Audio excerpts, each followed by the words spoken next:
who's heard of 8-bit art? Okay people, this is probably the coolest video you're ever gonna see, and 100% replicable. Yeah, you can repeat this one. It is for all levels, and it's actually particularly easy. So it's called 8-bit art. Rewind way back to probably I was this size and like you were maybe this size. 8-bit art is all to do with pixels. So think of the old Sonic, the original Mario, the original Mario Kart. They were all done by small pixels, small squares put together, and that was what the character looked like. So there's this phenomenon called 8-bit art, and 8-bit art, basically you just draw small squares in a certain color to make up that character. Now, it can look really, really class. I'm pretty sure that the two characters which you've got, you'll obviously know the characters, but they are gonna look absolutely amazing.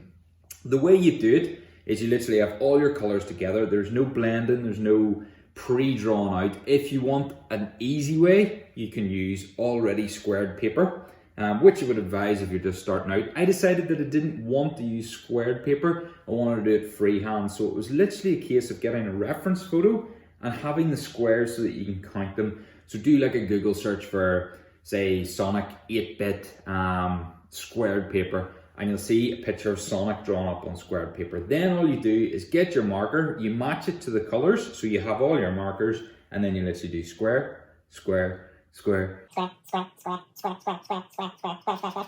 and then basically you have the final picture. Yeah, it isn't that hard. It can be long because you're counting the squares along, and you've got to make sure the squares match on the way up too. But yeah, check this out. We're going to draw two characters. The first character is Sonic. Let's go.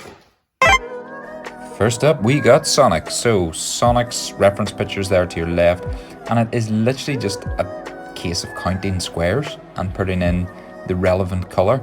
So I started with the shoes, started basically working my way up. The way you do these drawings good as well is make sure that the number of squares along and the number of squares up will fit into your page, because otherwise you'll hit a disaster when you get to the top and you haven't got enough space left. So make sure to count that.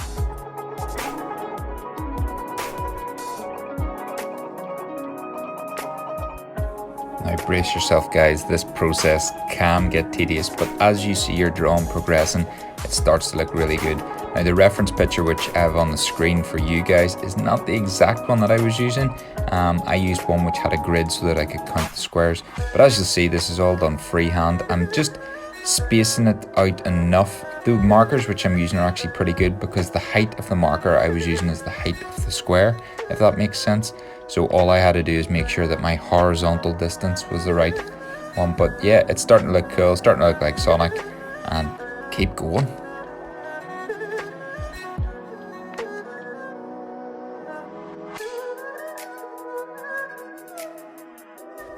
Another tip to throw in there is make sure you have your colors picked out.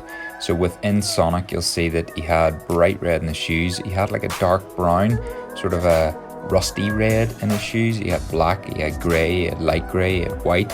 He had skin colour, he had dark skin colour, he had black, dark blue, light blue. So I had all these colours picked out beforehand, and then it was just a case of referring to the drawing and then putting in the relevant square. So you'll see now I'm on the light blue on his forehead and around his eyes.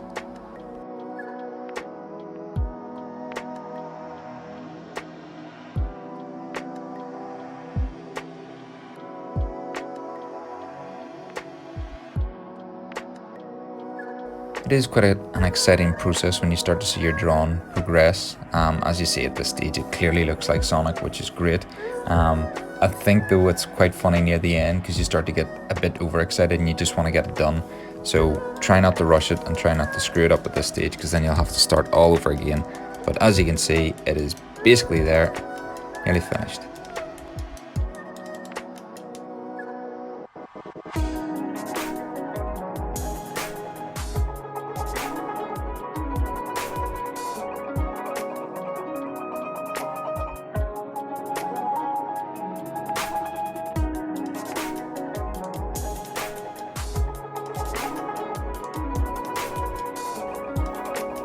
sign your drawing, guys. You've just completed it.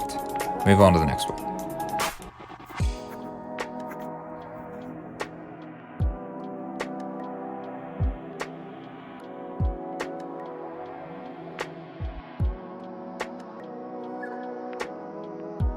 Told you, how cool is Sonic? Sonic is absolutely amazing. Turned out really well. Well chuffed with that. Now we've got to move on to the next one, Mario. So it's the same principle. We're going to draw a square. We're going to get a reference picture. We're going to have the grids. We're going to count the amount of squares. We're going to set it so that it sits out in the page initially. We know it's going to fit in. And then we're literally just going to get our pens and go with the color, which is reference to the photo, and so on. So let's draw Mario. Let's go! Haha, I decided not to choose Mario. I chose Mario from Mario Kart, which was exciting too because it suddenly meant that I had to draw a kart as well. Once again, the reference picture I am showing you on the screen is not the exact one I used, but it is very similar.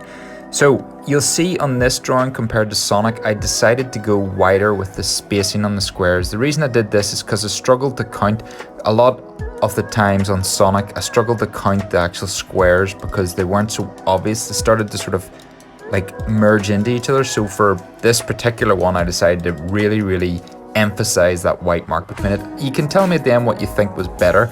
I actually think I prefer the Sonic where there's less of a white mark between it, but at the same time this one turned out really well in the end, as you're about to see. But yeah, pretty simple. Just count the squares, pick out your colors, and yeah, get it done. It's starting to look good now. You can see that that's his moustache coming in, his nose, his eyes, and nearly there.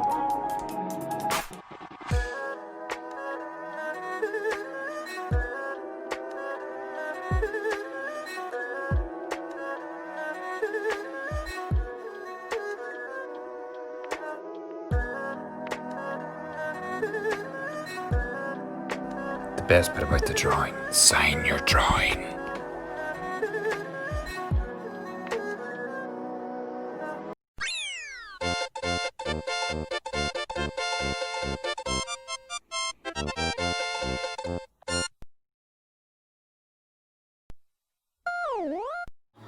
That was a wee surprise for you. So that was not just Mario, that was Mario from Mario Kart. I would say of all the computer games in the world, my favorite is still Mario Kart, and that's the 8-bit version way back. I think that was on the Super Nintendo. So Mario Kart, Mario and Sonic 8-bit art. Try 8-bit art. Anyone can do it, as I said. You just need the pens, and if you want to start off and do it really easy, get squared paper. If you don't want to do it easy and you don't want to use rulers and lines and stuff, just wing it with your markers. You can do it. It is easy and it looks really cool. Peace. So let me know if you enjoyed that style of video. If you want more of just different styles, or if you want me going back to just drawing different characters, just let me know. That was fun to do, good for a change, and it didn't actually take that long. So try some 8-bit art. If you like that, let me know in the comments below and hit the like button.